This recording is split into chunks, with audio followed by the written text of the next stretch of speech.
Don Tomás, puede iniciar. Ok. Muy buenos días a todos. Es un enorme placer compartir esta mañana con todos ustedes. Quisiera iniciar mi presentación agradeciendo de manera muy especial a las señoras diputadas Ana Lucía Delgado y Silvia Hernández, quienes harán su presentación de forma grabada en razón de que hay actividad importante en la Asamblea Legislativa, como sabemos, relacionada con la aprobación del presupuesto extraordinario, lo cual les impidió de último minuto acompañarnos presencialmente en este foro. Pero también un especial agradecimiento a mis amigos, a nuestros amigos, don Alejandro Piñataro, presidente del Consejo de Promoción de la Competitividad, el CPC, y a don Jorge Vargas Cuyel, director del programa Estado de la Nación, por su compañía esta mañana. Nos sentimos muy complacidos también de contar con la participación del Ministerio de Comercio Exterior y de la Fundación California 49 como colaboradores de estos eventos. Lead University, a través de su Centro de Investigación en Política Pública y Desarrollo Empresarial, abre este espacio para generar conocimiento y discusión sobre 5 temas de especial relevancia en el contexto actual de adhesión de Costa Rica a la Organización para la Cooperación y el Desarrollo Económico, OCDE. Iniciaremos este ciclo de foros virtuales con el evento que se nos ocupa el día de hoy, qué esperar y qué nuevas oportunidades surgen del ingreso de Costa Rica a la OCDE. También queremos invitarles a participar en los siguientes eventos. Hoy en la tarde, a las 4:30, habrá un segundo foro en donde conoceremos de los compromisos que asume el país con la competencia, la productividad y el crecimiento económico inclusivo. Un tercer foro en donde revisaremos cómo el ingreso a la OCDE puede ayudar con implementar mejoras en el sistema educativo costarricense. Y un cuarto foro en donde profundizaremos sobre el impulso que da OCDE a las reformas financieras. Luego de este camino, llegaremos al último de los foros para conformar una hoja de ruta seria y de claro compromiso con el gobierno, el sector privado y la sociedad en general de apoyo a la implementación efectiva de los compromisos que asumimos en París con la OCDE. Una de las grandes preguntas es si la adhesión a la OCDE tiene realmente un impacto positivo para Costa Rica. Y sobre esta premisa tendremos una amplia discusión esta mañana. Sin duda alguna, queremos que cada paso que nuestro país dé sea firme y seguro, con un claro compromiso de avanzar y aprovechar las oportunidades que nos brinda el acceso a una organización internacional que fomente el intercambio de experiencias, las buenas prácticas y normas a nivel mundial, y que nos brinda la oportunidad de aprender de las experiencias de otros miembros de OCDE que se enfrentan a estos retos similares a los nuestros. Al igual que en foros anteriores, en esta ocasión generaremos más bien un documento resumen sobre los resultados de nuestras discusiones técnicas, seguros de que sus aportes, el de todos, enriquecerán el conocimiento y discusión sobre los temas OCDE. Ese es nuestro propósito en Lead University. Hemos organizado estas actividades con entusiasmo, energía y expectativa, y esperamos que todos aprendamos en estos eventos y que logremos poner nuestro granito de arena para mover el país a cumplir cada uno de los compromisos que asumimos al ingresar a la organización. La dinámica de la actividad será la siguiente. Cada panelista tendrá aproximadamente entre 12 y 15 minutos para su ponencia inicial. Trataremos de ser muy respetuosos del tiempo para que nos dé espacio de atender las preguntas de la audiencia virtual.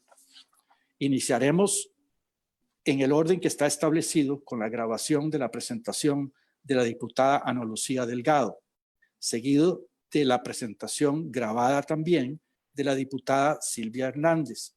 Y luego continuaremos con la presentación en vivo o presencial, virtual, de don Alejandro Piñataro, y luego para concluir con la ponencia del señor Jorge Vargas Cuyel. De modo que, nuevamente, muchas gracias por participar en el panel y iniciemos el evento con la grabación de la diputada Ana Lucía Delgado.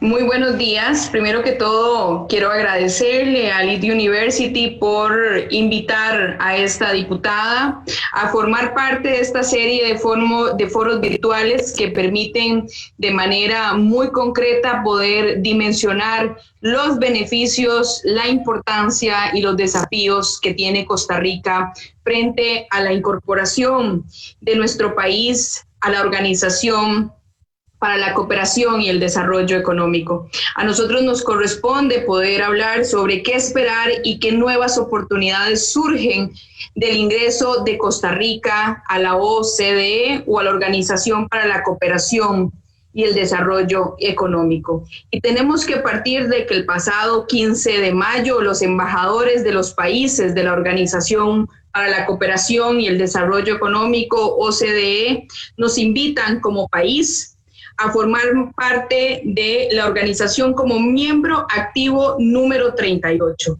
Somos el país número 6 del continente americano y el número 4 de América Latina en incorporarse a esta extraordinaria Organización para la Cooperación y el Desarrollo Económico. ¿Y cuáles son los beneficios y las oportunidades que tendrá Costa Rica con la incorporación de nuestro país frente a el resto de los países que conforman esta Organización de la Cooperación y el Desarrollo Económico? Y aquí me permito subrayar el lema de la OCDE: mejores prácticas para una mejor vida.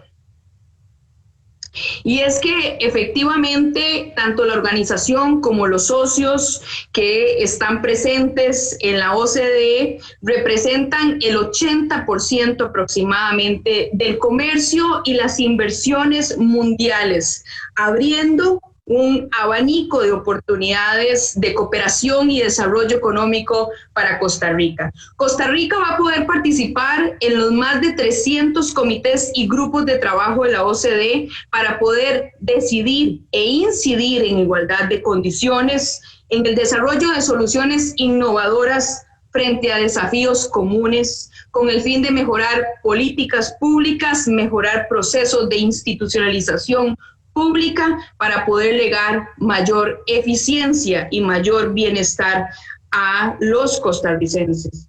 De igual forma, permitirá al país prepararnos ante los retos que emergen ante esta coyuntura socioeconómica en el marco de la competitividad y el desarrollo inclusivo, armonizando políticas para promover la eficiencia y que permitan el ahorro de los recursos.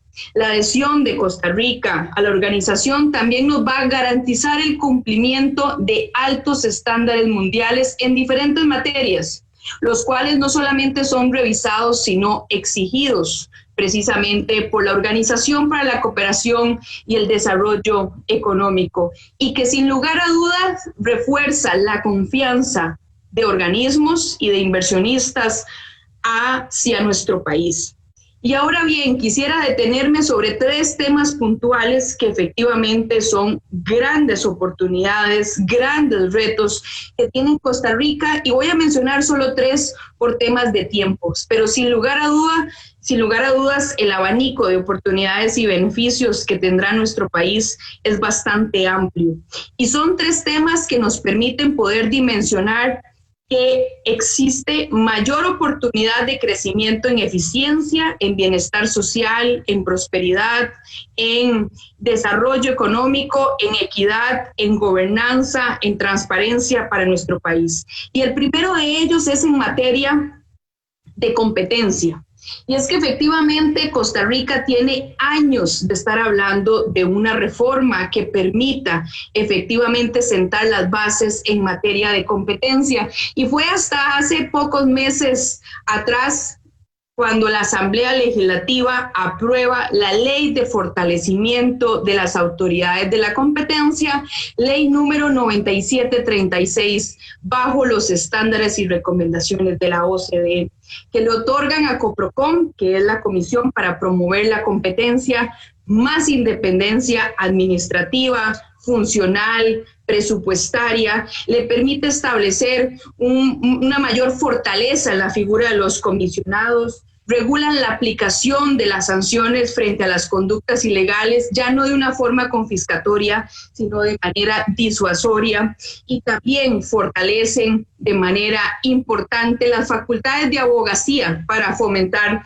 los marcos legales más competitivos.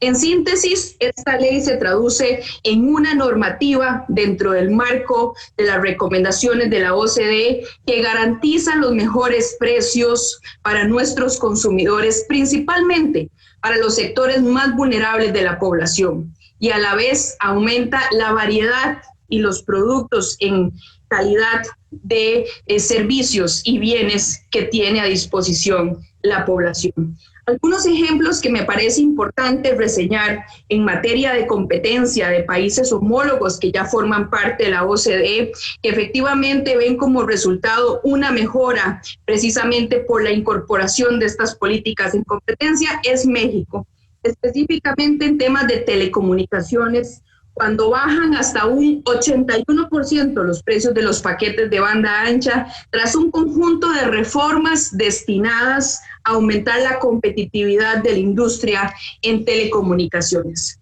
Otro ejemplo importante lo vemos en la Unión Europea, en las aerolíneas, cuando antes de 1990, los acuerdos entre los miembros de la Unión Europea restringían el acceso a los mercados y permitían que solo una aerolínea operara un número limitado de rutas específicas.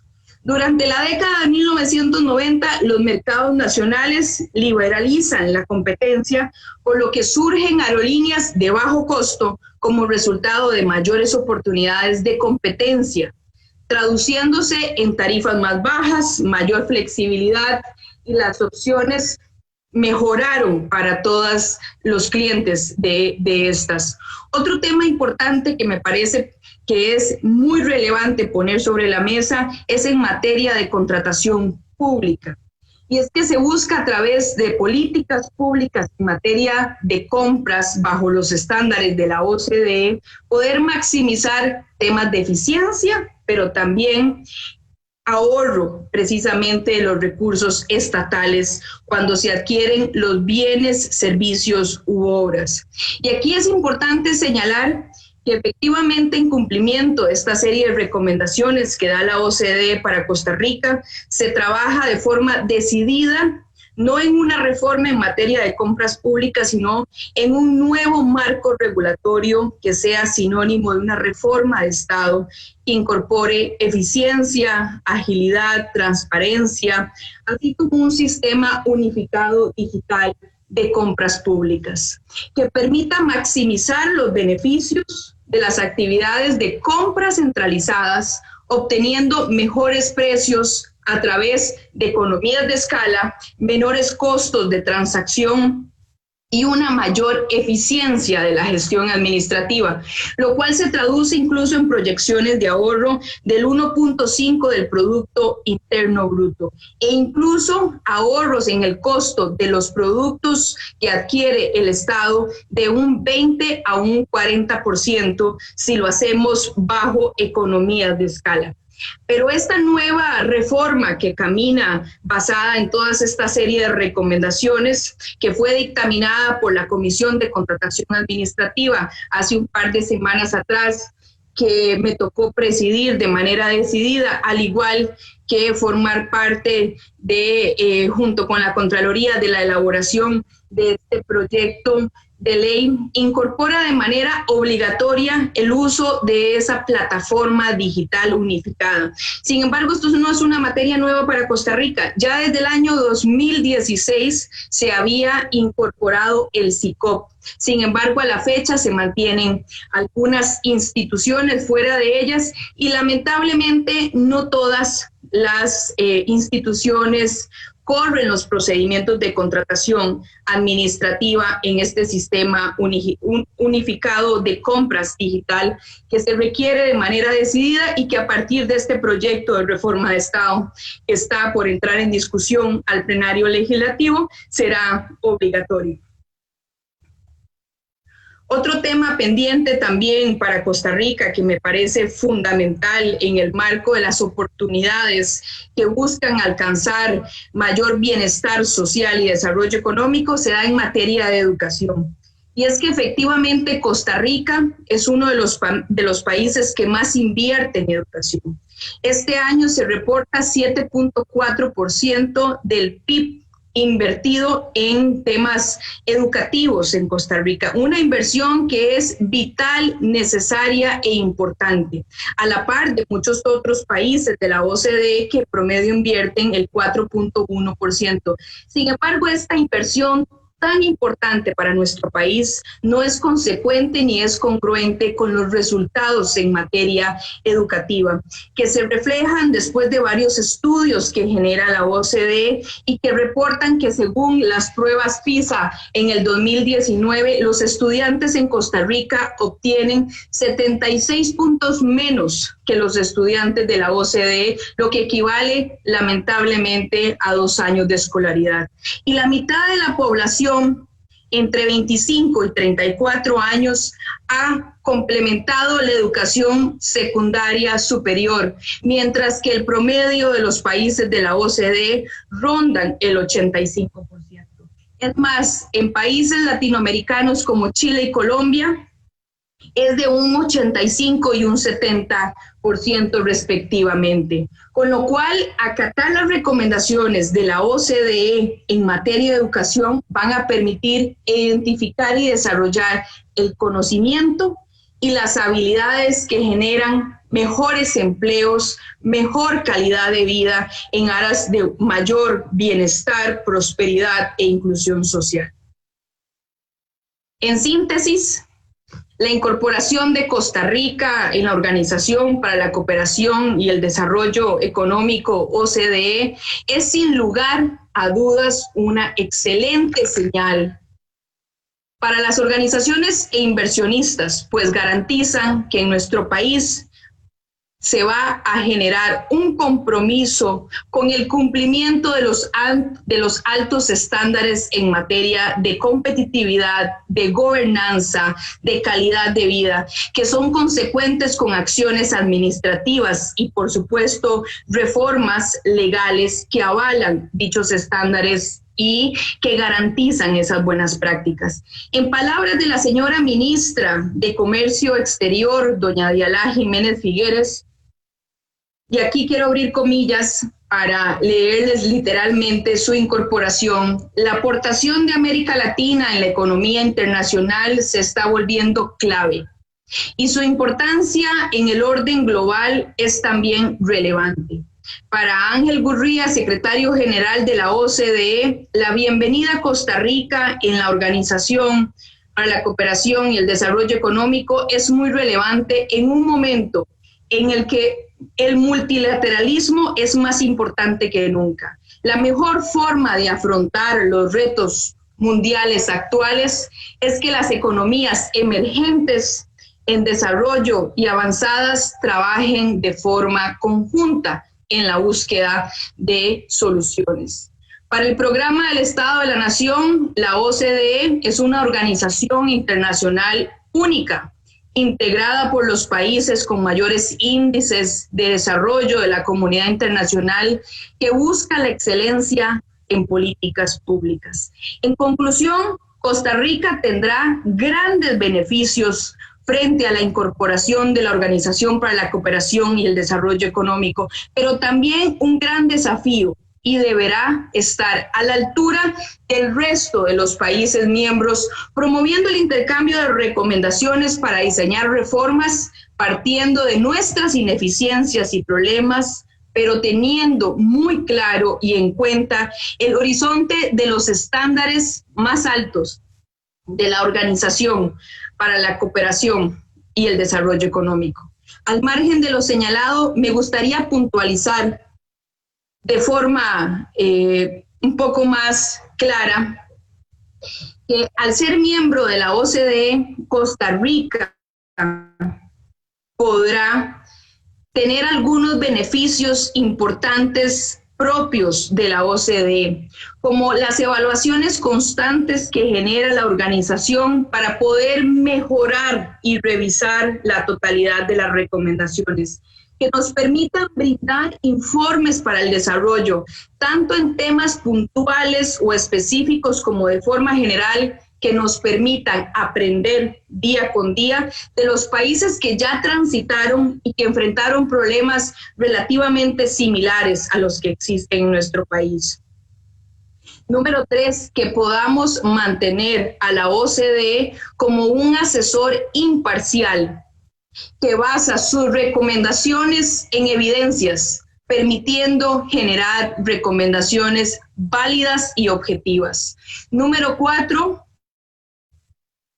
que garantice que el accionar de Costa Rica se enmarque siempre dentro de los más altos estándares y buenas prácticas que ratifican ese sello de calidad, que permitan generar esa confianza necesaria tanto en los mercados internacionales como en los organismos e inversionistas. Y uno de los temas que a mi consideración es el más importante es que nos permite como país tener una voz en los diálogos globales sobre los principales problemas y futuras recomendaciones en uno de los escenarios económicos internacionales más importantes. Quiero agradecer nuevamente a Lead University por este espacio que le brindan a esta diputada de la República para poder poner sobre la mesa una vez más no solamente los beneficios, sino los retos y los desafíos que tenemos como país frente a la incorporación de Costa Rica a la Organización para la Cooperación y el Desarrollo Económico, que sin lugar a dudas nos pone nuevamente en el orbe, abriendo confianza y permitiendo trabajar con las buenas prácticas y los más altos estándares que puedan legar eficiencia, gobernanza, transparencia y muy buenas prácticas públicas para el bienestar de los costarricenses y la inclusión social. Muchísimas gracias y muy buenos días. Pues más bien los agradecidos somos nosotros, doña Ana Lucía, y le agradecemos mucho no solamente sus palabras de hoy, sino su participación en la Asamblea Legislativa. Le agradecemos su interés por seguir el tema y de respaldar, apoyar el tema de la discusión de OCDE en la Asamblea Legislativa, y esperamos que usted pues tenga la oportunidad de ver el programa y de oír los demás comentarios de los otros participantes y también de quienes nos escuchan. Así es que mil gracias por su presentación y le deseamos la mejor de las suertes y esperamos que participe en un próximo programa.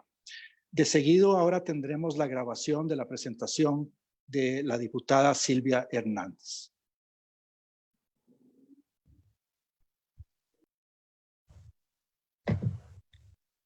Muy buenos días. Quisiera empezar saludando a don Tomás Dueñas, vicepresidente de Lead University. Agradecer desde luego a la universidad, a Lead University, por la invitación en este espacio y enviar un cordial saludo a todos los panelistas que forman parte de este foro, en este módulo. Celebro, desde luego, que iniciemos. Muy buenos días. Primero que todo, quiero agradecerle a Lead University por invitar a esta diputada a formar parte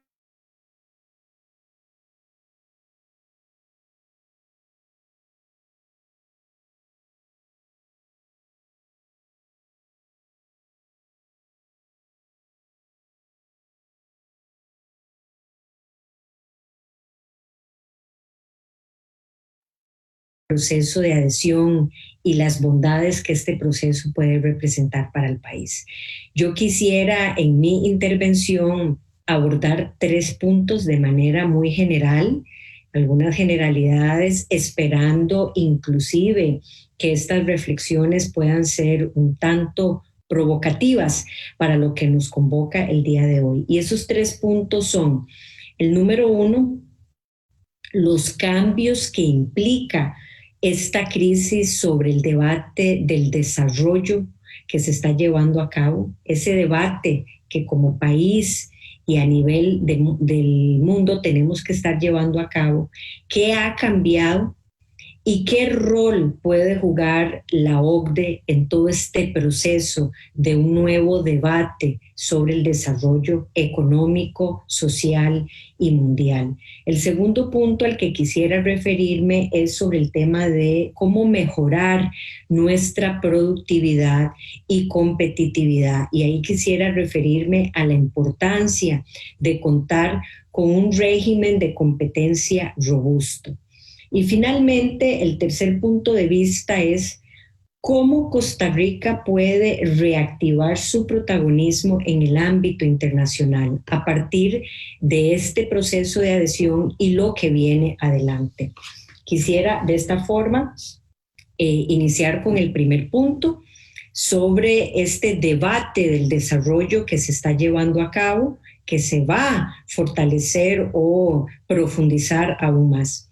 Y es que esta crisis, como ya es conocido y probablemente se ha profundizado muchísimo en otros foros de Lead University, es que es un fenómeno que se conoce como un asunto exógeno. En otras palabras, no es un tema autoimpuesto por ningún gobierno, es un tema a nivel mundial y donde Costa Rica, nuestro país, no se escapa de las repercusiones que está teniendo desafortunadamente el tema de la pandemia del COVID-19. Y en este marco de discusión, previo a esta crisis, ya Costa Rica, clasificado como un país de renta media, y otros países de la región tenían problemas en cuanto al acceso de recursos para la cooperación del desarrollo económico. Recordemos que estos recursos han ido mermando, se han vuelto escasos, se han ido secando, y la cooperación o el debate sobre la cooperación para el desarrollo ha venido cambiando desde antes y ahora con muchísimo más razón. Esto le implica un enorme reto a nuestra región y sobre todo a países como los nuestros que al día de hoy, por esta clasificación en términos de ingreso promedio que hace el Banco Mundial, nos clasifica como un país de renta media, en donde los países de renta media albergan o incluyen a un 65% de los pobres del mundo, de las personas más vulnerables del mundo viven en países de renta media. Esto para contextualizar el dilema en problemas profundos y estructurales que tiene la región, en problemas de desigualdad, pobreza y otros fenómenos estructurales.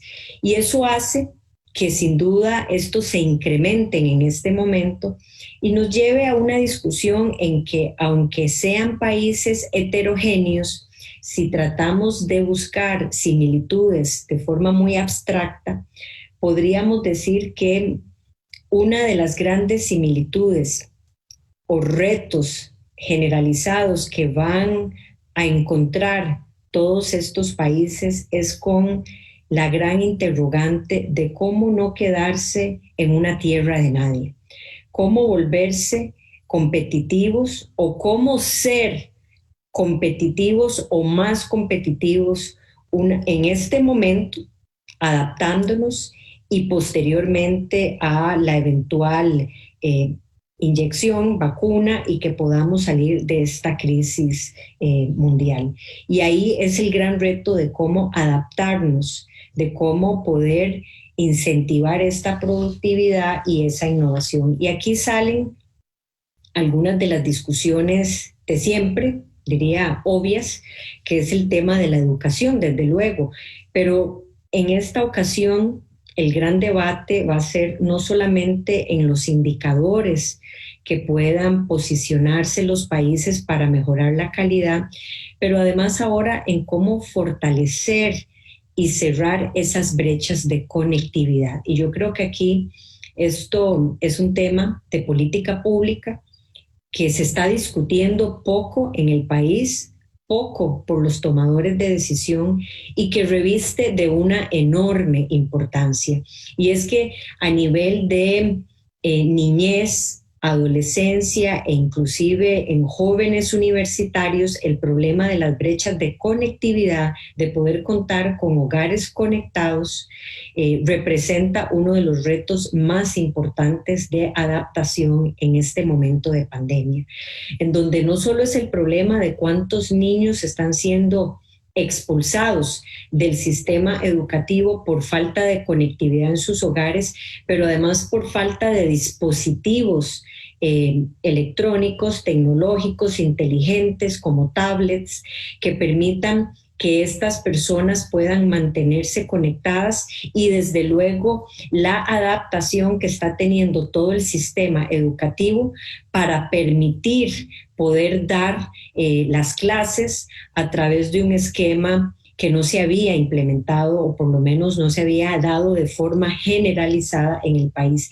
Y este es un tema no menor, porque implica entrar a discutir el tejido social que sigue siendo la base de nuestra productividad o competitividad país, a través de un recurso humano que debe estar muy bien formado y que es sin duda alguna el esquema de común denominador para mejorar nuestra competitividad. Y ahí yo creo que hay un tema muy importante de cómo la OCDE en este momento, a través de la transferencia de conocimiento, en donde quizás los recursos y esta redirección, repensamiento, reorientación de recursos escasos en la discusión del desarrollo mundial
administrativa, sin duda alguna, y de robustecer las prácticas de competencia. Y ahí me lleva al segundo tema en donde quisiera profundizar un poco más, y es este régimen de competencia robusto, que sin duda alguna tiene efectos en la productividad, en la competitividad, pero sobre todo en el consumidor. Y esto es donde quisiera hacer mayor relevancia en este momento. Hay enorme o una cantidad muy importante de iniciativas de intervención, inclusive proyectos de ley, que están en la Asamblea Legislativa discutiéndose en este momento, que llevan más un enfoque intervencionista de mercado y poco de reforma de Estado. De hecho, mucho de lo que hay de reforma de Estado lo ha presentado la oposición. No tengo duda de que la diputada Ana Lucía Delgado se va a referir a algunos de esos ejemplos, uno en particular que es la contratación administrativa, un proyecto de ley en el que venimos trabajando en conjunto con la Contraloría General de la República que ya se aprobó. Pero estos son ejemplos de reformas de Estado mucho más generales para mejorar la eficiencia que han venido a la mesa de discusión por la oposición y no en este momento como un planteamiento de visión del gobierno de turno para tener una mayor intervención de Estado y no ese enfoque estrictamente y únicamente en la intervención de mercado. Y yo hago mucho énfasis en esto porque estas reformas intervencionistas de mercado no necesariamente generan un impacto esperado y por el contrario pueden crear inseguridad para la atracción de la inversión. Y eso me lleva a la importancia de poder implementar la Ley de Autoridad de Competencia. Esta es una ley que se aprobó en el ámbito de las 14 leyes que esta Asamblea Legislativa dictaminó, discutió, aprobó y finalmente son ley de la República en el marco del proceso de adhesión a la OCDE. Y una de ellas es esta Ley de Autoridad de Competencia que le da sin duda alguna ahorros en temas de compras, de contratación al Estado, pero sobre todo de la implementación de prácticas de competencia que, insisto, o hago énfasis, llevan consigo un enorme beneficio al consumidor final y es lo que queremos profundizar este día. Un ejemplo de ello es, en el caso de México, compras centralizadas y otros mecanismos considerando criterios de competencia han llevado a que, por ejemplo, en productos farmacéuticos, esto haya conllevado el simple hecho de implementar prácticas de competencia, ajustes, por ejemplo, en compras públicas centralizadas, a que el Estado de México haya tenido ahorros en el caso del Instituto Mixto de Seguridad Social en compras de productos farmacéuticos, ahorros de hasta 700 millones de euros por año. También se ha demostrado con estudios de la OCDE, en el caso de México, que la colusión en licitaciones pueden aumentar el precio entre un 20 y un 30%. Por eso se hace vital el poder fortalecer y tener muy robusta estas prácticas de competencia como un ejercicio que es mucho más efectivo para beneficiar no solamente la seguridad jurídica en términos de atracción de inversión, pero además de un real impacto al consumidor final. Cuando las compras públicas de nuestra región representan entre un 15 y un 20% del PIB, sin duda alguna este es un tema vital que hace que tengamos que hacer un llamado como Poder Legislativo para que el Ejecutivo ponga en ejecución esta ley, la 9.736, que ya fue aprobada y que lo que define es, de forma muy sencilla para ir concluyendo, el que se designen 3 comisionados suplentes que entran a participar únicamente cuando algunos de estos comisionados propietarios no puedan hacer sus labores por alguna razón o se tengan que apartar de algún tema y que estos comisionados empiecen a trabajar. Estos requisitos de los comisionados, así como la forma de llevar a cabo el concurso, fue establecido en esta ley, las competencias de estos comisionados, y se ha instalado, y por eso me parece muy importante tocar este tema hoy, se ha instalado 2 cosas. Primero, que el concurso que está a cargo del Consejo de Gobierno, sus resultados para designar y definir estos 3 comisionados como autoridad de la competencia, deben estar presentados a la Asamblea Legislativa y ratificados el 18 de agosto. Así lo establece la ley. A esta altura no se tiene certeza de los recursos que requiere la autoridad, sí de la cantidad, pero de los recursos que ya ha previsto el Ejecutivo para que la autoridad de competencia pueda funcionar. La ley prevé la cantidad de recursos, pero no hay conciencia de si el Ejecutivo ya hizo la previsión de esos recursos para que esta autoridad de competencia pueda entrar a funcionar. Y el otro tema, más allá del vencimiento de este concurso, que es en el mes de agosto, es que los requisitos que se establecieron en la ley se llevaron a cabo por la Asamblea Legislativa, por quienes conformamos la Comisión OCDE, y se basó en el resultado de un análisis de interpares, países, que llevó a cabo la OCDE en materia de competencia con Costa Rica en el año 2014, en donde definió que estos comisionados deberían de tener un rol similar al regulador de telecomunicaciones y sus comisionados. De esta forma, se establece toda una estructura, se definen los montos y los requisitos de estos 3 comisionados que quedaron en la ley que ya se aprobó, obviamente en el proyecto de ley que ya es ley de la República, en donde tenían que ser especialidades en economía, derecho, con 8 años de conocimiento en la materia técnica para poder supervisar e implementar e impulsar este sistema robusto de competencia.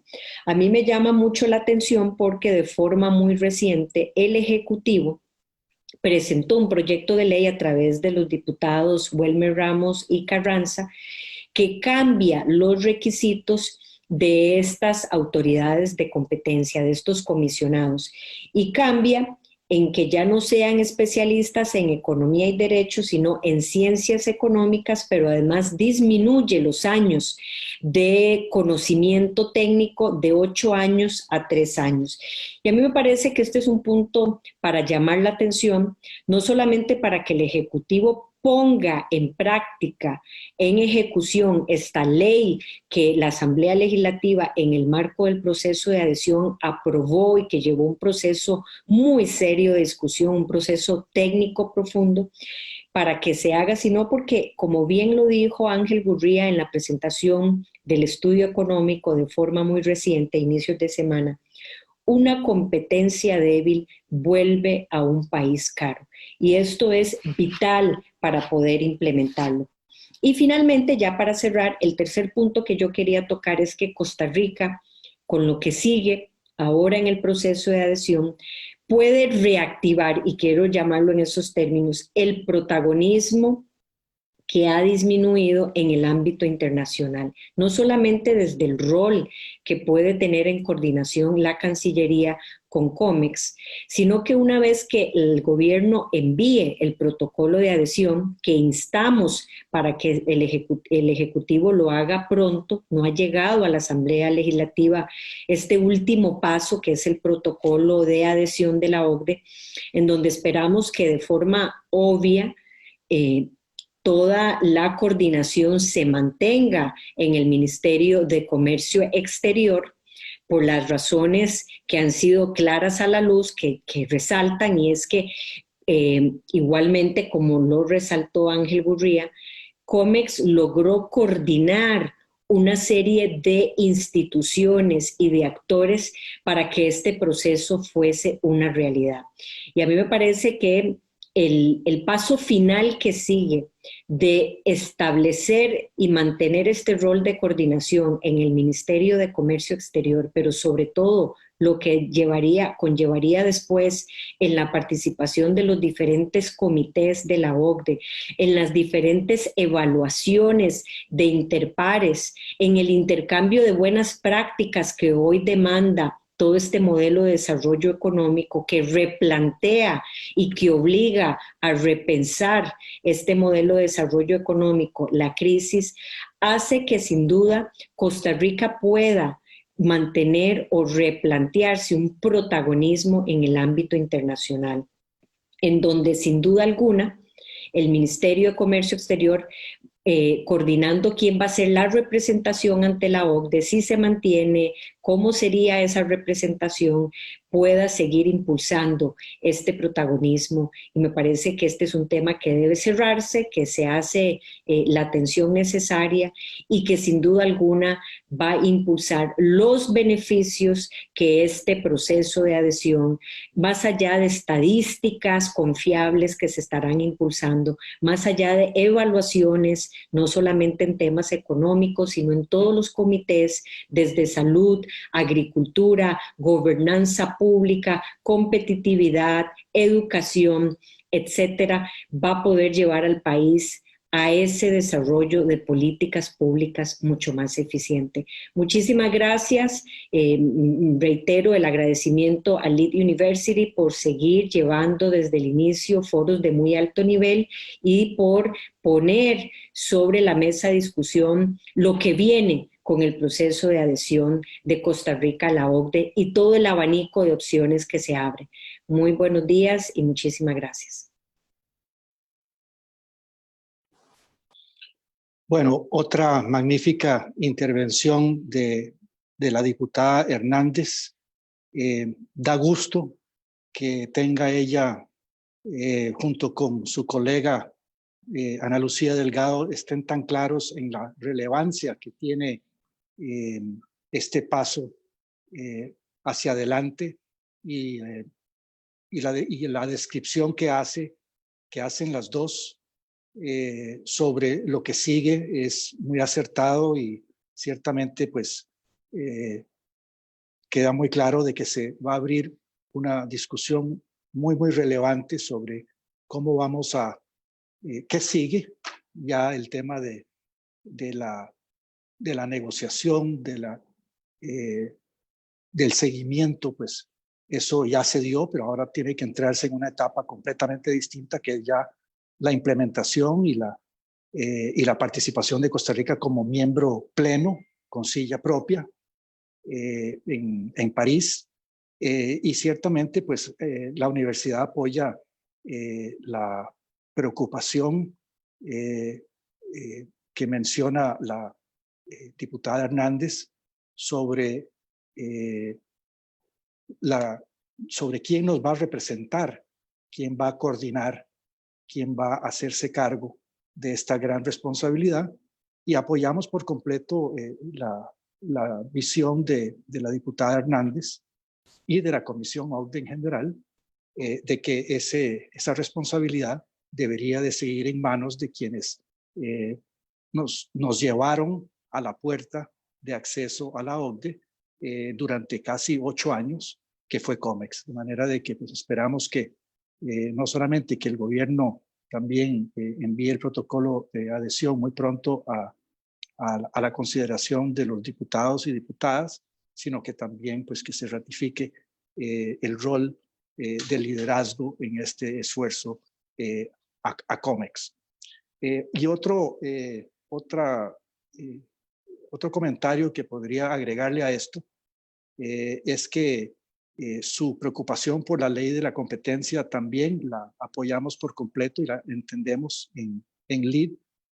Yo en particular la entiendo perfectamente bien, pues porque eso fue la primera oficina de apoyo o de apertura a la ley de competencia se desarrolló durante la administración del presidente Rodríguez y yo era su ministro de Economía, Industria y Comercio y ahí estaba la oficina de la competencia, pero vimos que a través de los 20 años se fue debilitando aquello y ciertamente el protocolo, la nueva ley de promoción de competencia es algo que puede producir un efecto social y económico inmediato, de manera de que bien nos apunta la diputada Hernández de que es una prioridad y esperamos de que esa ley de competencia se lleve a cabo y que en agosto se pueda nombrar la comisión para que entonces tengamos una autoridad independiente velando por los derechos de los consumidores, recordando de que en todo lo que sea promoción de competencia y a nivel mundial se producen dos efectos inmediatamente. Una reducción de precios en general, y el otro es un aumento de la calidad. Así es que esperamos de que eso sea un evento que podamos contar con él a muy corto plazo. Ahora, seguidamente pasamos a la presentación de don Alejandro Piñataro.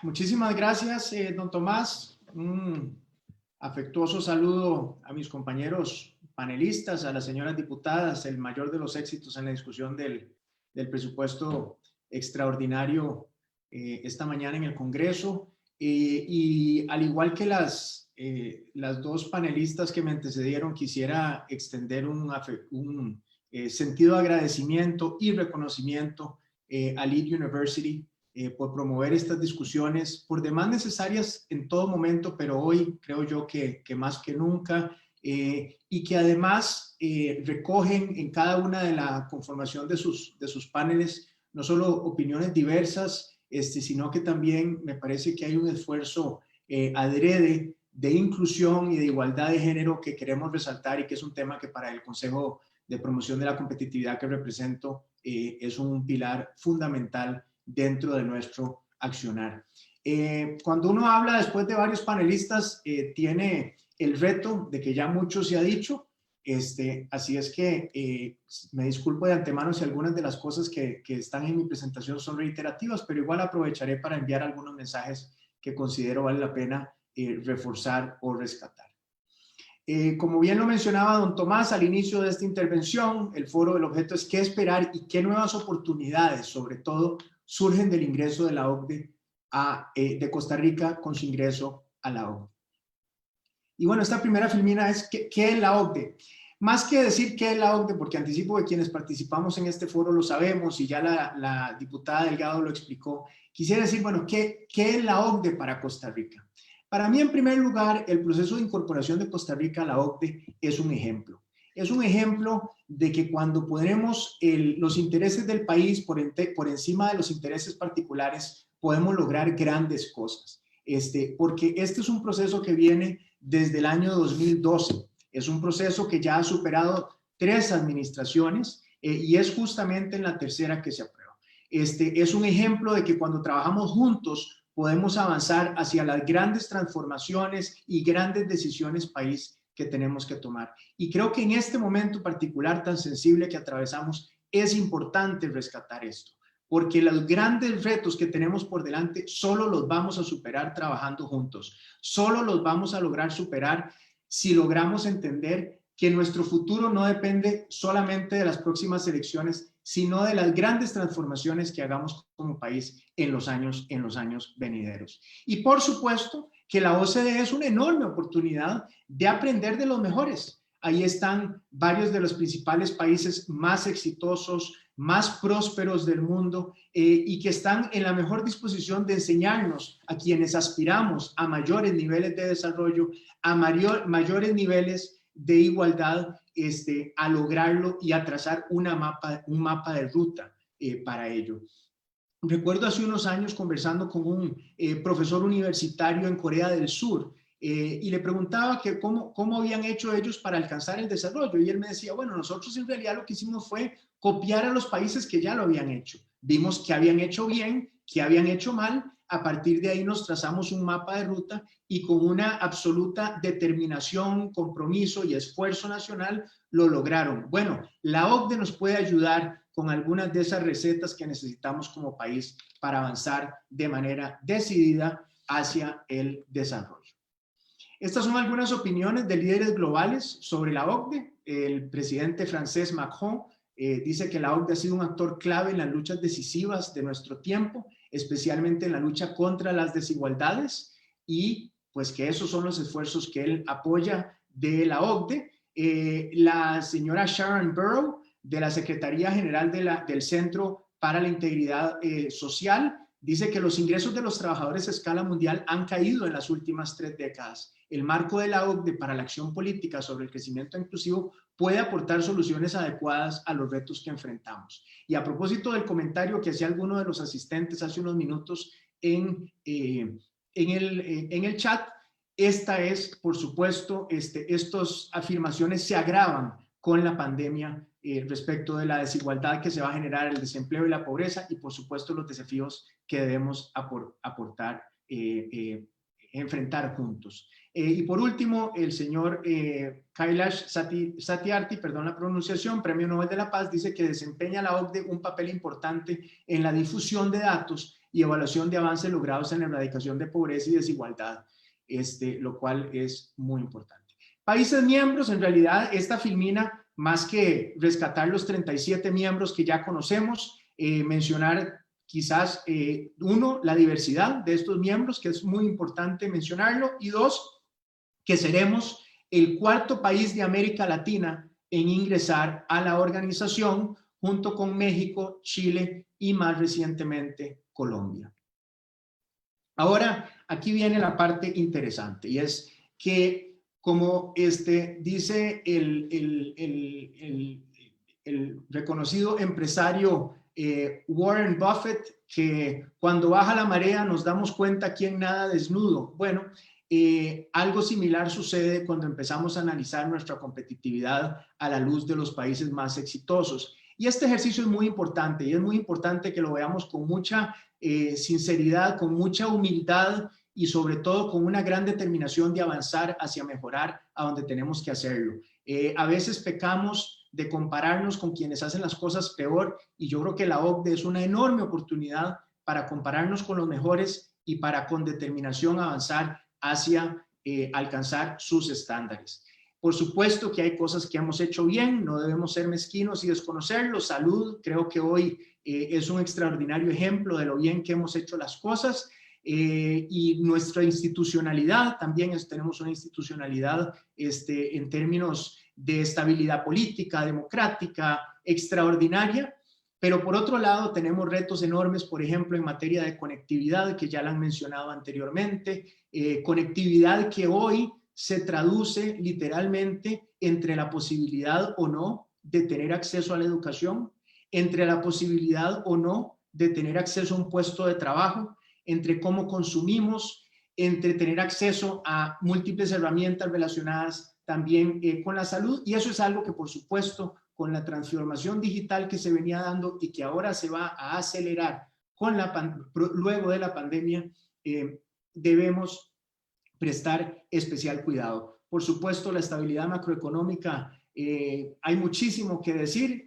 Ya estamos hablando de los niveles de déficit fiscal que tendremos a final de año, que apenas son estimados y cada vez que salen se agravan más. Ya la Contraloría General de la República advirtió nuevamente que podríamos estar viendo números más deficientes. Tenemos un tamaño país y de economía muy chico, por lo cual la apertura comercial es sumamente importante, y es importante que sigamos avanzando en esa dirección de apertura comercial.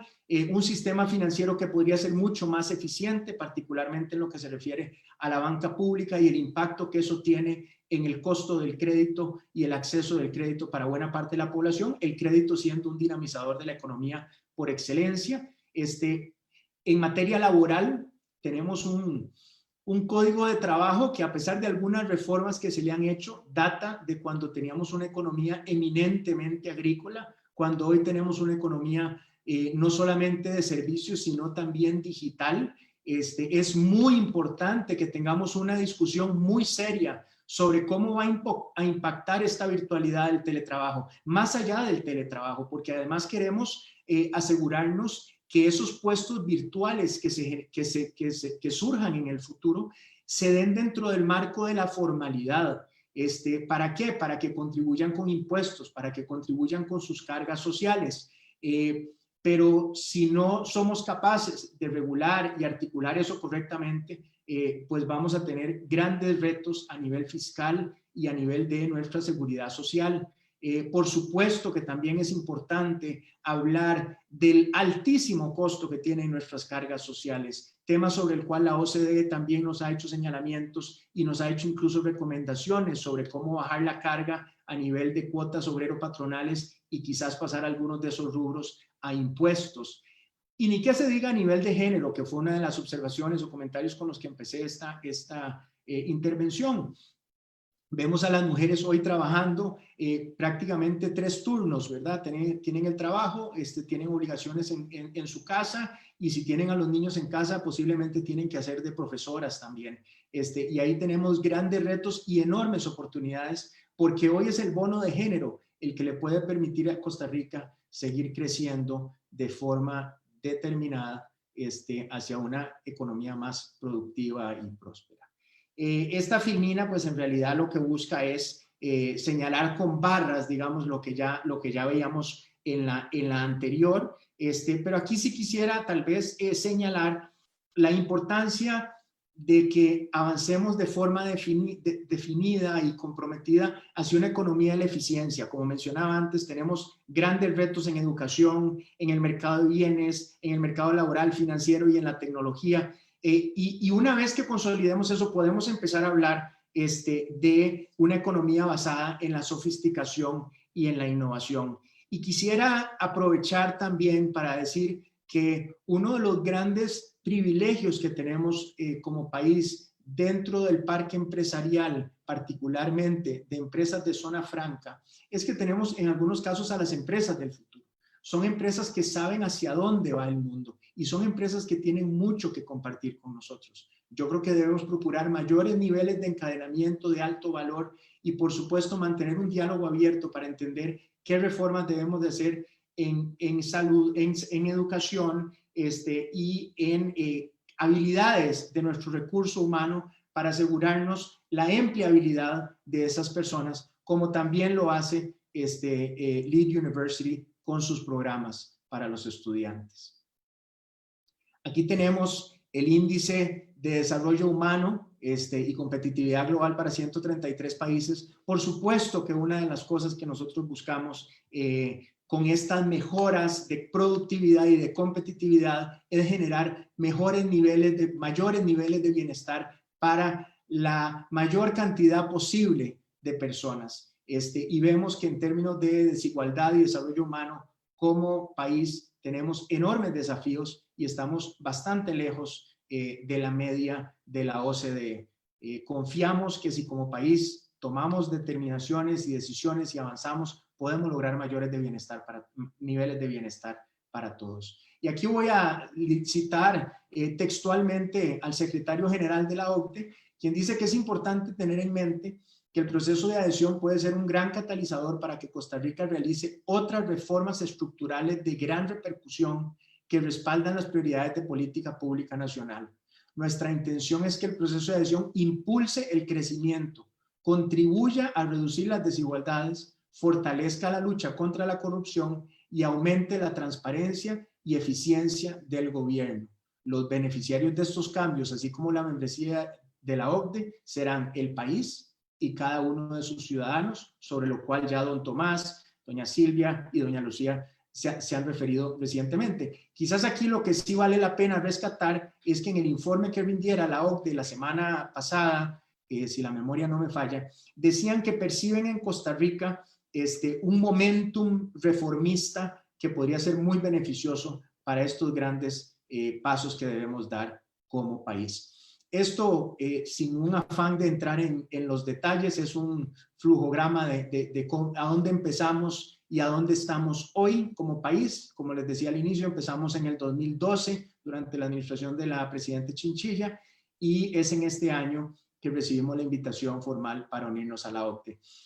Aquí, ¿qué hemos logrado? Mencionar que se han logrado 14 proyectos de ley y creo que es muy importante reconocer en esto también el liderazgo y la determinación con la que han actuado nuestras dos compañeras panelistas para lograr no solo formular, sino también aprobar la agenda de los proyectos de ley relacionados con la incorporación del país a la OCDE, y no me voy a detener en los temas porque ya varios de ellos han sido abordados en las conversaciones anteriores. Aquí hay una frase del presidente Obama sobre Costa Rica siendo un país líder y modelo internacional en materia de comercio internacional, libertad de prensa, democracia y respeto a los derechos humanos, y cómo somos un buen candidato unirnos a la OCDE. En esta no me voy a detener, ya la diputada Delgado explicó ampliamente cuáles son los beneficios de estar en la OCDE. Por supuesto que tenemos grandes desafíos. Uno, ni que se diga la pandemia, pero bueno, uno en la voluntad y capacidad de adoptar estándares establecidos de buenas prácticas, pues estamos muy lejos de los estándares OCDE. La dificultad a veces para lograr consenso en temas críticos para el país, problemas estructurales que venimos arrastrando hace ya mucho tiempo y por ende van a ser muy fuertes las transformaciones, y la inversión de la membresía anual que entiendo ronda los $3 millones. Sobre lo que sigue tampoco me quiero detener. Nuevamente la semana pasada nos decía la OCDE que en el cortísimo plazo pues la prioridad para Costa Rica y para el mundo es atender la pandemia. Nos urge a que apliquemos la reforma fiscal aprobada en el 2018 por completo y hace particular énfasis en la regla fiscal para lograr estabilizar las finanzas públicas. Por supuesto, la importancia de hacer más eficiente el gasto público y de medir el impacto que está teniendo ese gasto público, ya aumentar la productividad. La diputada Hernández se refirió a eso. La importancia del sector público, hemos hablado ya de más de 300 instituciones a lo largo y ancho de todo el país, de un país tan pequeño. Por supuesto que tenemos algunas señales de alerta. Este desempleo es a mayo y sigue creciendo, y sabemos que va a crecer aún más a lo largo del año, con un impacto enorme en la pobreza, el subempleo y la desigualdad. Una actividad económica que se desacelera de forma galopante. Y bueno, un déficit fiscal que, como decíamos, si los números son preocupantes y pareciera que todavía se van a poner peor, y con un indicador de desigualdad país muy grave. ¿En qué estamos en el Consejo de Competitividad? Y ya con esto termino muy rápidamente. Bueno, primero, por supuesto, nos regimos por los lineamientos OCDE. Todo lo que hacemos está alineado con la agenda de incorporación del país OCDE. Aspiramos a que Costa Rica sea una de las economías más prósperas e inclusivas del mundo para el año 2035, y nos enfocamos en 4 grandes pilares que son talento humano, competitividad de empleo, inclusión y productividad y reforma del Estado, producto, como le comentaba antes a los panelistas, de conversar con personas de muy diversos sectores que señalan estas como las prioridades que debemos atender como país. Todo esto con 3 pilares que son transversales a todos, que son innovación, inclusión y sostenibilidad. Y muy importante adelantarles que para el mes de noviembre estaremos haciendo de forma recurrente año con año una encuesta a empresarios con datos duros que nos permitan verificar cómo vamos avanzando en esa agenda de competitividad. Y se nos acabó el tiempo y afortunadamente también la presentación. Muchísimas gracias nuevamente.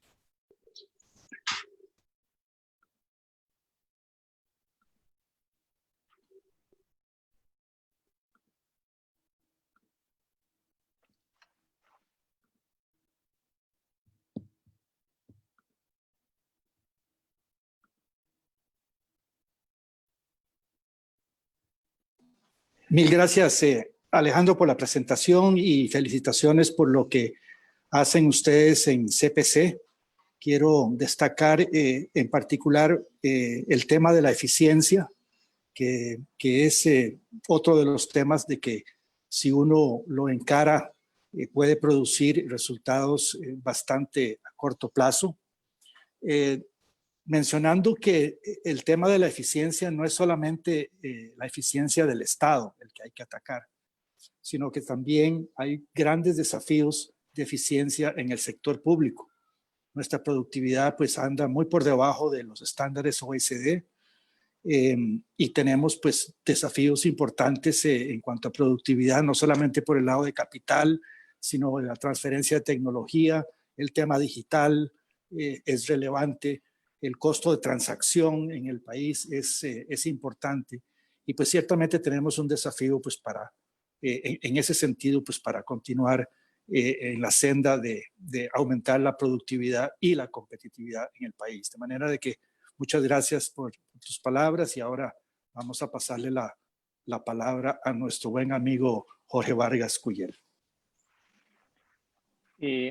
Buenos días, don Tomás. Buenos días a la Universidad LID y a mis compañeros y compañeras panelistas. Muchas gracias por la invitación. Vean, yo creo que los panelistas, los panelistas ya han, digamos, señalado con claridad cuáles son las oportunidades que pertenecer a la OSD le abre a Costa Rica. Pero la pregunta de este panel es, bueno, ¿qué impacto positivo? ¿Tendrá impacto positivo todo eso?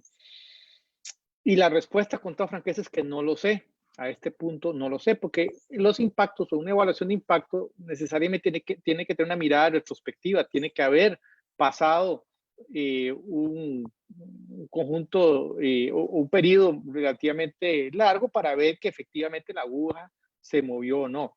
Ya sabemos que hay efectos. Por ejemplo, se han aprobado varios proyectos de ley de fortalecimiento de la competencia, de ajustar nuestra legislación a una serie de estándares de combate a la corrupción, de compromisos que el país ha adoptado. Pero la pregunta es si esos efectos van a tener impactos, y eso es donde uno a este punto es demasiado reciente, por lo menos yo no podría decir. Yo esperaría que sí, pero no sabemos cuál es el impacto, cómo se va a mover la aguja finalmente, porque eso va a depender de, digámosle, 3 factores. El primero es de lo que nosotros hagamos o dejemos de hacer, ¿sí? De nuestra capacidad y voluntad de sacarle el jugo a la OSD. Segundo, del contexto internacional, en particular, por ejemplo, la pandemia hoy en día ha afectado enormemente los marcos de cooperación global entre países, ha desatado una carrera sálvese quien puede, países compitiendo con respuestas puramente nacionales a un problema que es común. Yo diría que tal vez la señal más interesante en contra de esta tendencia ha sido lo aprobado por la Unión Europea en las últimas horas en el sentido de crear un fondo común. Pero para los países europeos, para paliar los efectos de la crisis, entonces, es un contexto internacional que decir que Costa Rica ingresa a la OECD no en un momento, digamos, en donde la cooperación internacional está en un nivel o en un clima positivo, sino en donde la pandemia más bien nos ha debilitado esos mecanismos de colaboración. Y obviamente, parte de lo que podamos hacer en la OECD es lo que los otros países de la OECD y lo que nosotros pueden tejer o el interés que tengan hacia nosotros. Yo me voy a centrar en el primero de ellos. O sea, la tesis que quiero desarrollar es que una buena parte de los impactos que finalmente ojalá podamos cosechar va a depender de lo que nosotros hagamos. Y es que en esto hay, a mi juicio, buenos y malos usos de nuestra pertenencia a la OECD. Y creo que la manera en que usemos o le saquemos de jugo a la OECD va a determinar la materialización o no de las oportunidades. Y voy a empezar por lo que yo creo que son usos, digamos, no interesantes o que no nos va a rendir el jugo en términos de los impactos deseados. El primero es si Costa Rica dice lo logramos. Entramos a la OECD, ya perteneceremos al club, nos ponemos la flor en el ojal y asumimos un rol pasivo. No tomamos iniciativa en los grupos de trabajo, no proponemos nada, sino casi como que lo usamos como, una cuestión estrictamente reputacional. Entonces yo creo que ahí, si nosotros nos contentamos con pertenecer a la OECD y decirle al resto del mundo que somos parte de ese club prestigioso, me parece que si nos ponemos en ese plan, no vamos a tener mayores impactos. Eso quiere decir que si no queremos ese uso, Costa Rica realmente tiene que hacer de la pertenencia en la OECD una política de Estado, con una autoridad clara interna, pero además con una gran prioridad en la política exterior, porque las cosas no caminan solas. O sea, la OECD no va a hacer por nosotros lo que nosotros no queremos que haga. Primer punto. Creo yo, hay un uso que si no caemos en eso, me parece que no vamos a caminar mucho. Segundo es usar a la OECD como un uso puramente testimonial. Es decir, como la OECD hace evaluaciones e informes periódicos, usarla como una voz de conciencia para flagelarnos de todo lo que nos hace falta, ¿verdad? Entonces, y eso significaría reducir la OECD como una especie de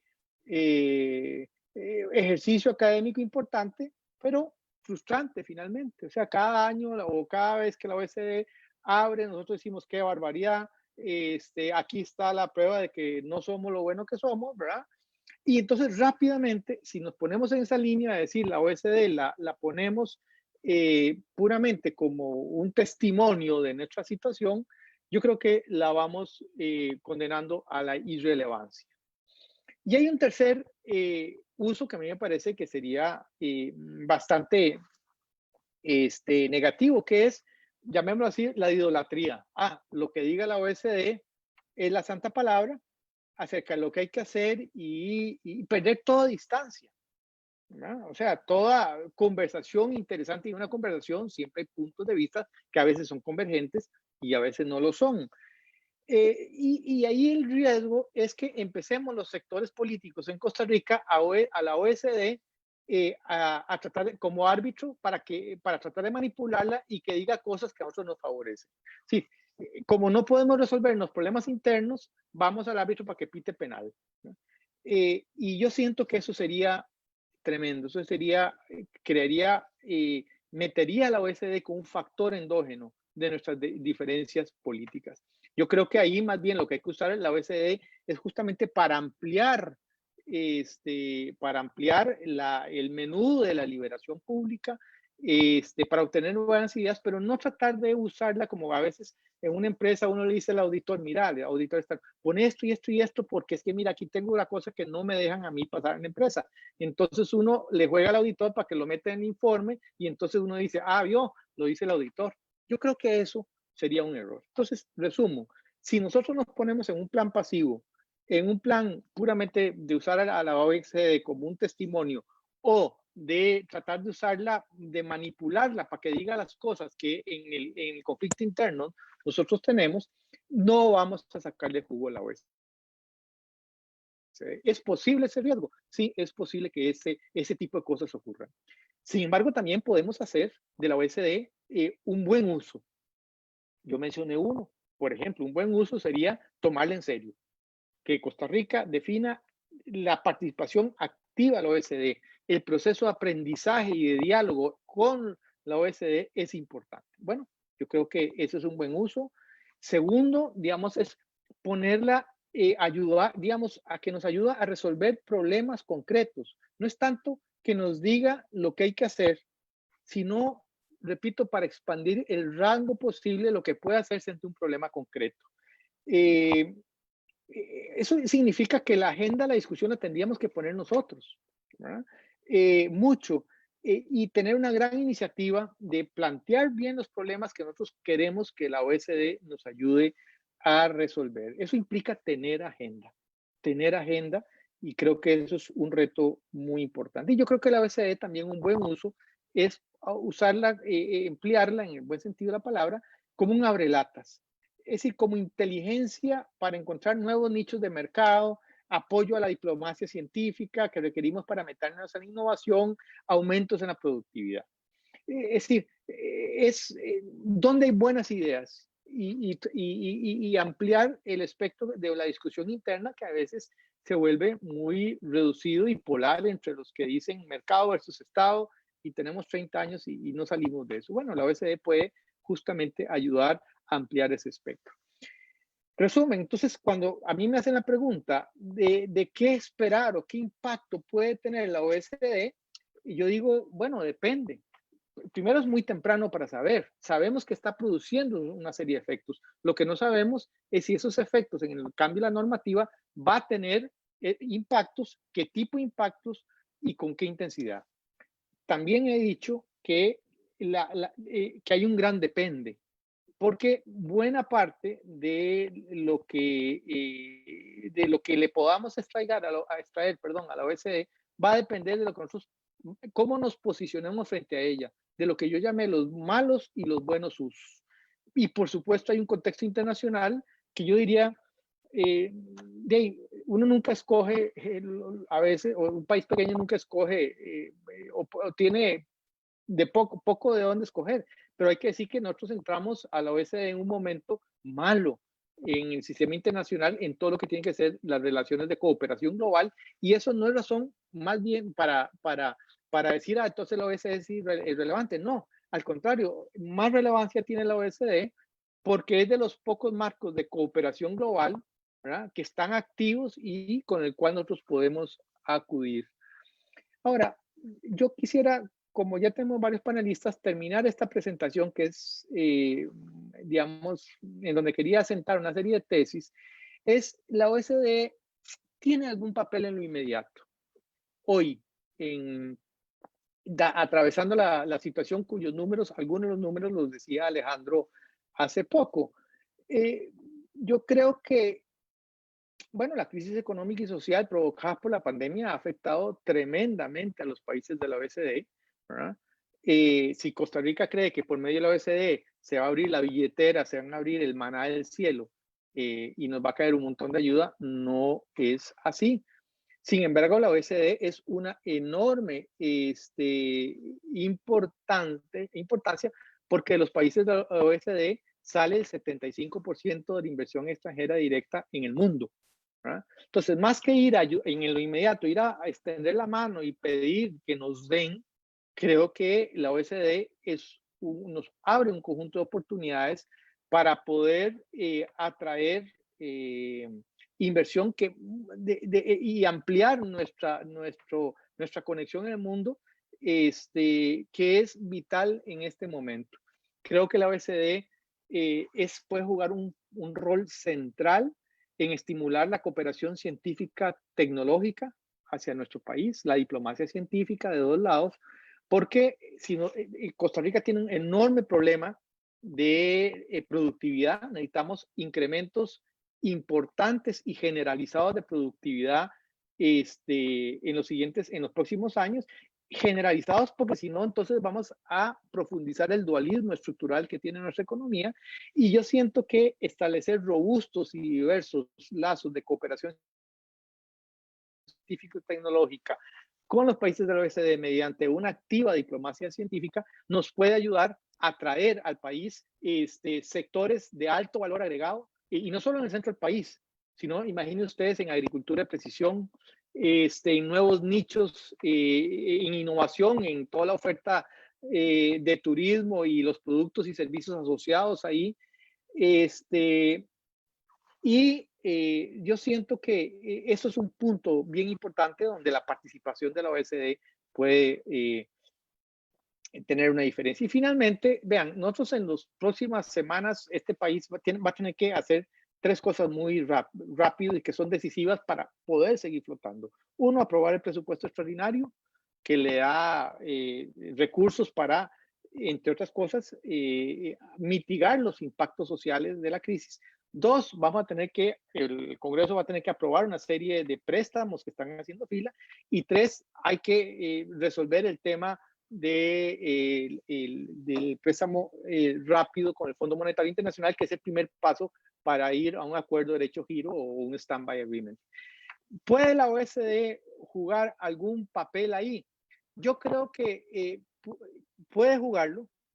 Yo sé que los plazos, sobre todo pensando en el acuerdo de stand-by con el Fondo Monetario Internacional, puede jugarlo en el sentido de pensar de manera heterodoxa ese paquete de ajuste fiscal. El fondo hoy en día no es el fondo de hace 40 años, pone las metas, pero el arroz con pollo lo tenemos que definir nosotros, y tener gente, digamos, que tiene un alcance mayor, nos puede ayudar a definir ese equilibrio que le vamos a tener que hacer entre medidas de ingreso, aumentar el ingreso público, recortar el gasto, enfocar de mejor manera la inversión pública que hacemos en los aspectos de infraestructura y en los aspectos sociales, en el manejo de la información. Y yo siento que la OECD puede jugar ahí un papel de, por lo menos, sounding board en lo inmediato.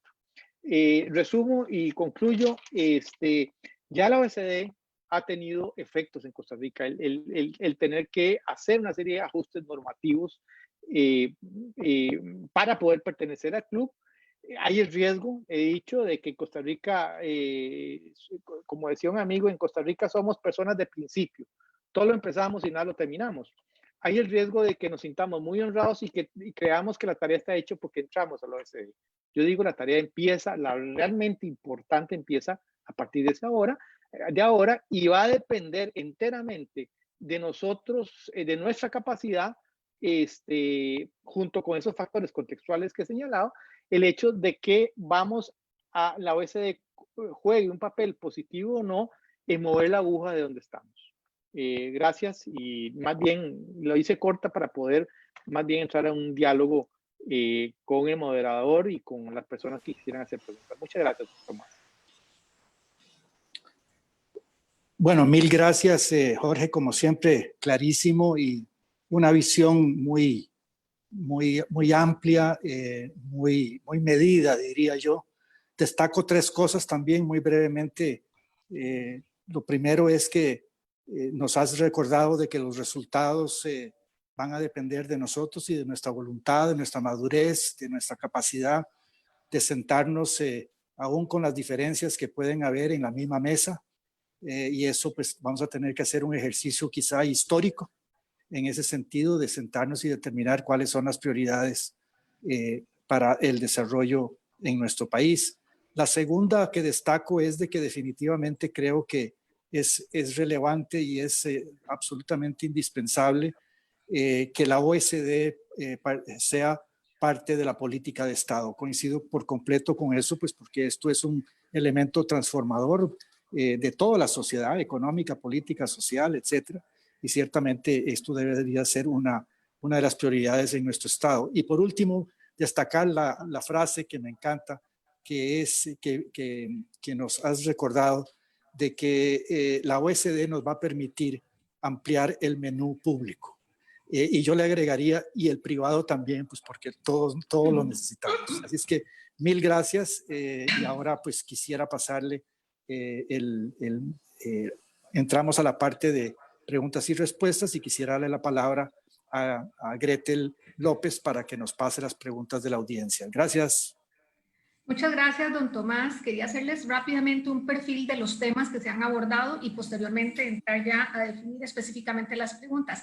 Hemos tenido preguntas sobre los beneficios de la incorporación a OCDE, sobre la venta de activos del Estado, qué incidencia puede tener eso con nuestra adhesión a la OCDE, sobre la relevancia de la adhesión de Costa Rica ante los retos de la pandemia, con preguntas relacionadas con el mejor funcionamiento de los mercados, preguntas relacionadas con la utilización de los datos de OCDE, cómo vamos a maximizar esa capacidad que vamos a tener de obtener más información cuantitativa, temas sobre la educación, sobre las pymes, sobre la banca pública, sobre la competitividad en materia energética, luchas contra la corrupción y la eficiencia en aspectos relacionados con transparencia, y el compromiso de la OCDE para cumplir un contrato social. De este tipo de preguntas, de todas estas preguntas que todas nos parecen muy interesantes, hemos hecho una selección y vamos a empezar por la de los beneficios, que hay bastantes preguntas relacionadas.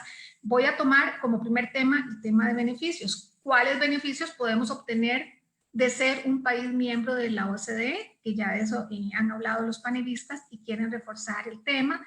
Otra de las preguntas relacionadas con beneficios es el Programa Estado de la Nación y la OCDE tienen en común la utilización de datos para la toma de decisiones informadas. Además, los diputados de la Asamblea Legislativa también tienen la práctica de utilizar datos de la OCDE para guiar sus decisiones. ¿Cómo consideran que el país puede hacer un mejor uso de las herramientas de la OCDE a partir de su ingreso a la organización? Y de las últimas preguntas en el tema de beneficios, ¿cómo el trabajo de la OCDE nos ayuda a construir una mejor hoja de ruta para Costa Rica?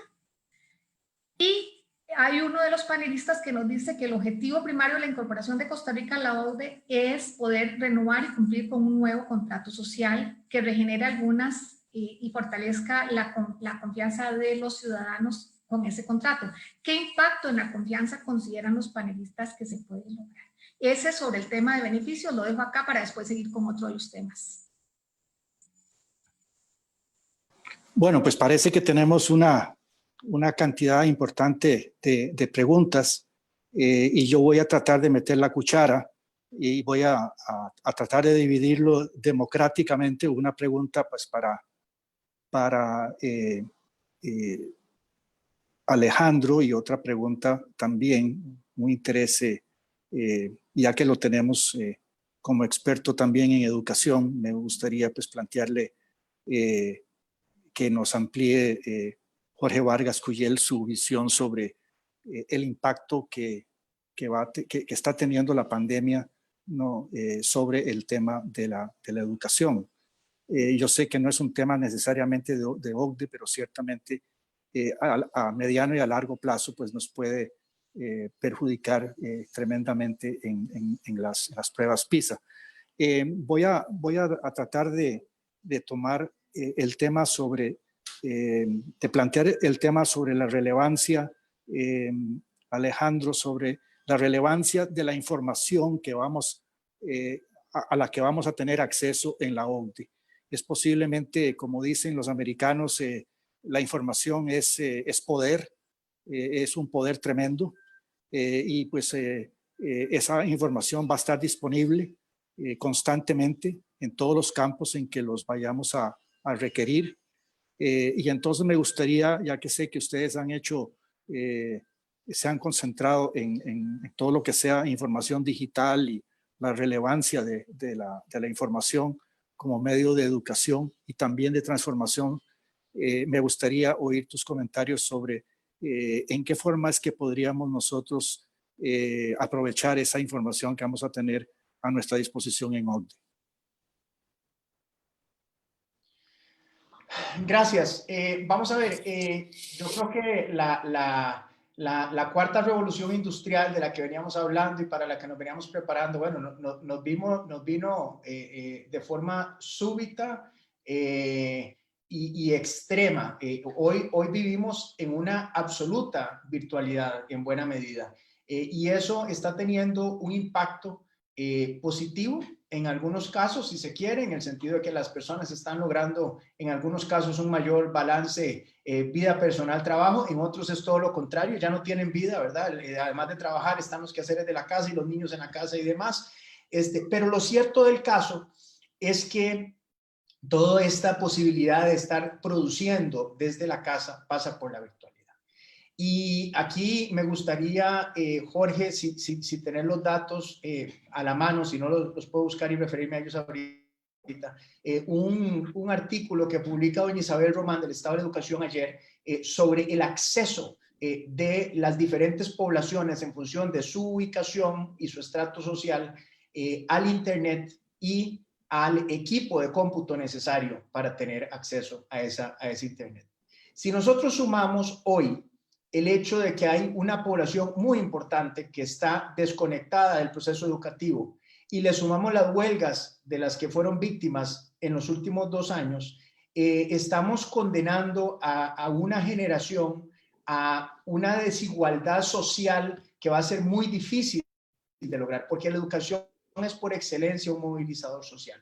Entonces, es muy importante avanzar en la discusión de la transformación digital y la conectividad. Y para eso Fonatel juega un rol fundamental.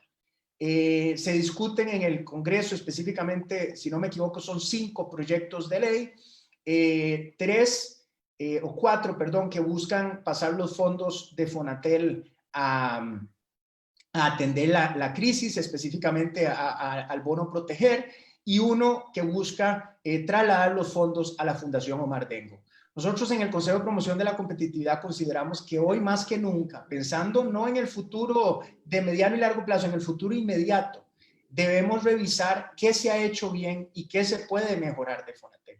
Y si hay aspectos de la ley, a propósito de lo que mencionaba la diputada Hernández, sobre la importancia de considerar los cambios que va a generar la pandemia o que está generando en la discusión de los grandes retos nacionales, es que la digitalidad o la virtualidad debe ser una prioridad y Fonatel es el vehículo.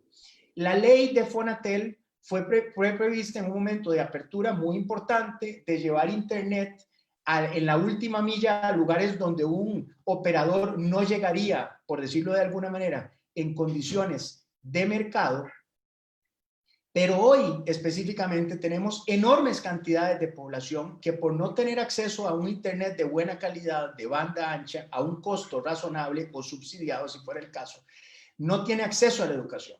Tenemos un miembro del consejo, cuyo nombre no puedo mencionar, una empresa que ha tenido que descartar potenciales colaboradores o trabajadores simple y sencillamente porque viven en un lugar que no tiene acceso a una buena conectividad a Internet.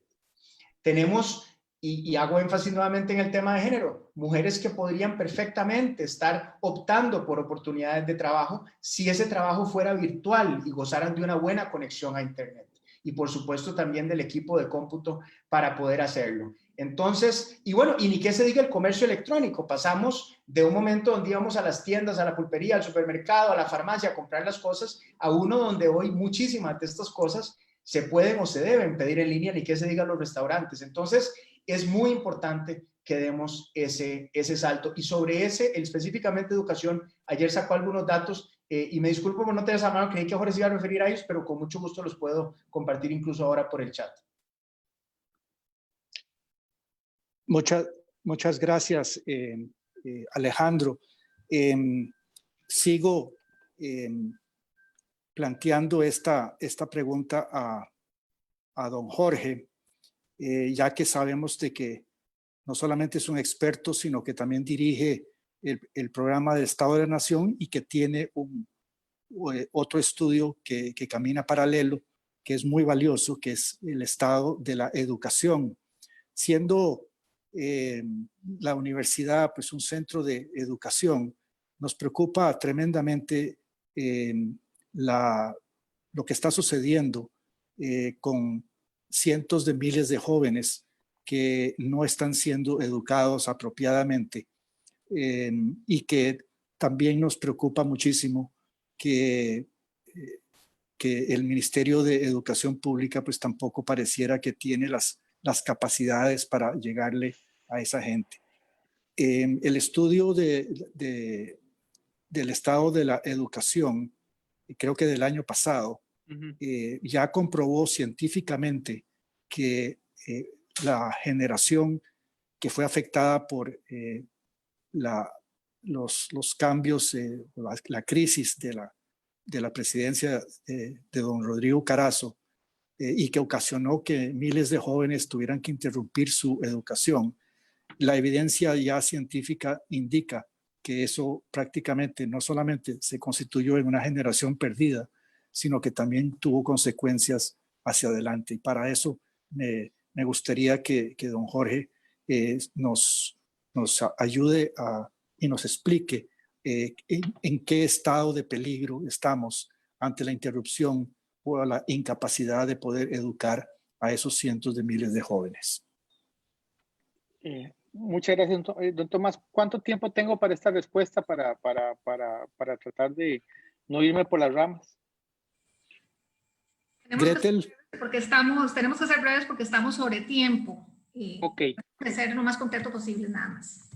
Bueno, vean, muy concreto. El grado de riesgos que estamos enfrentando no es la suspensión del ciclo, reiterar la desescolarización de toda una generación, ¿verdad? O sea, significa los chiquiticos que van para arriba, que pierden, que, digamos, de tercer grado para arriba, este es el tercer año irregular que tienen, ¿verdad? La gente que está en cuarto y quinto año, que iba para la universidad, bueno, plantea un gran problema. Entonces, tenemos un problema de desescolarización. Déjenme ligarlo con el tema de la OSD. ¿Qué puede hacer la OSD en el tema de educación? Bueno, yo creo que fundamentalmente, ¿y qué debemos nosotros, creo yo, hacer con OSD en el tema de educación? Para mí, tiene que ver, y ahí la clave es cuando uno le pregunta a alguien que sabe, es la pregunta, ¿qué queremos preguntarle a la OSD?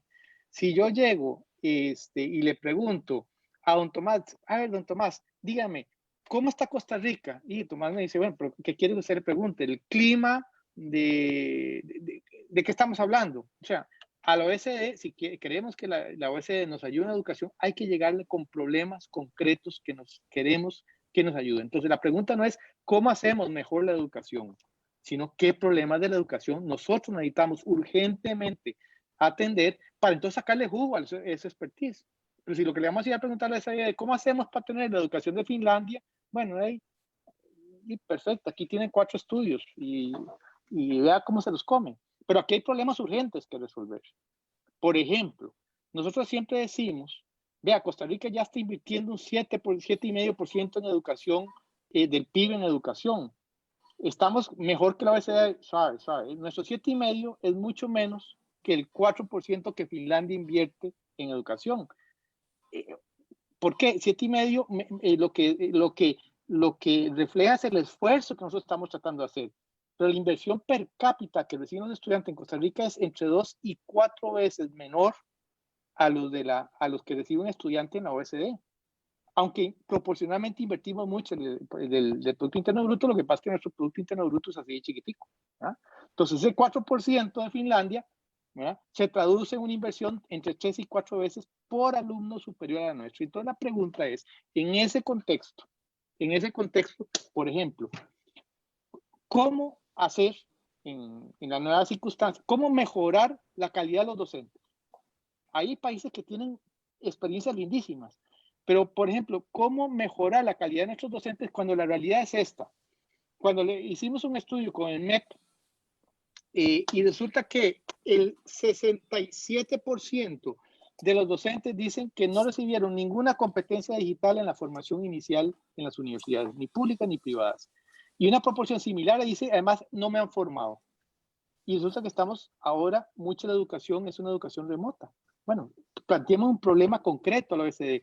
¿Cómo hacemos para generar un programa masivo de capacitación en competencias digitales a los docentes? No hablemos del maestro que quisiéramos tener, porque no somos finlandeses, ni tenemos la plata de los finlandeses, pero planteemos un problema concreto. ¿Cómo hacemos para mejorar rápido las competencias digitales de los maestros, ¿verdad?, cuando el 67% de ellos, o 2/3 partes, dicen que o no recibieron cursos en la universidad o no han recibido capacitación? Y cuando uno combina las dos, uno de cada 2 maestros no recibió ni en la universidad ni capacitación en esto. Bueno, muy bien, ¿cómo nos ayudan para hacer eso? Eso es un punto concreto. Por ejemplo, si a nosotros nos importa mucho el tema de matemáticas, y lo que tenemos que en matemáticas, una buena proporción de los maestros, lo que tiene es un título de matemáticas, pero no competencias para las matemáticas, y cuando nosotros vamos a las aulas y vemos qué se está haciendo en matemáticas, el currículum dice una cosa y en la práctica lo que se está dando es exactamente como cuando yo iba a la escuela, pizarrón y copia. Bueno, ¿cómo hacer para transformar lo que se da en el aula? Entonces, resumo y termino. La pregunta que usted me hizo, don Tomás, es muy grande. Pero si yo le dijera, vea, a la OECD hay que llegarle con problemas concretos, no con desideratum. ¿Cómo nos ayuda a tener la buena educación? De ahí. Empiece por aquí, termine no sé de dónde. ¿A cuándo? No. Tengamos la inteligencia de plantear los problemas que realmente nos están apretando el zapato, para entonces poder recibir de la OECD insumos importantes. Y parte del problema de plantear bien el problema es no irnos con mitos, como que Costa Rica ya invierte un montón en educación, sí, en relación con su Producto Interno Bruto, sí, pero cuando comparamos lo que aquí más o menos como $1,500 por esto, y no me lleven mucho la cifra, no la tengo clara, pero en todo caso sí sé que es entre 2 y 4 veces inferior a la OECD. Entonces la pregunta es, ¿cómo ser mucho mejores con lo que realmente estamos invirtiendo? ¿Verdad? Si nuestro problema es, por ejemplo, queremos tener los resultados de Chile, que es una meta que puso el Estado de Educación hace 10 años, que en 10 años lográramos emular los resultados de Chile, que es el mejor país de América Latina. Bueno, ¿qué tenemos que hacer para llegar a eso? En las pruebas PISA. Entonces, para mí, no comprarnos mitos, pero sobre todo llegar con las preguntas concretas que queramos resolver, porque si no, insisto, es como si yo le llegara a decir a don Tomás, que tiene una enorme experiencia, dígame, ¿usted qué cree que pasa en Costa Rica? Y don Tomás ahí cruza la pata y empieza a hablar un montón de cosas. No le estoy sacando el jugo, porque don Tomás tiene experiencia concreta y una gran capacidad de dar apoyo en ciertas áreas. Y ahí es donde nosotros tenemos que descubrir cuál es el problema que queremos llevar a la OECD y no hacerle preguntas inocentes como cómo hacemos una mejor educación. Bueno, eso es por una charla de café. No estamos para charla de café. Estamos para que nos ayuden a resolver el problema. Don Tomás, nos queda 1 minuto para el cierre de cada uno de los panelistas y desafortunadamente no pudimos atender todas las preguntas, pero vamos a tratar de atenderlas en algún otro momento, en alguno de los otros foros que siguen a futuro.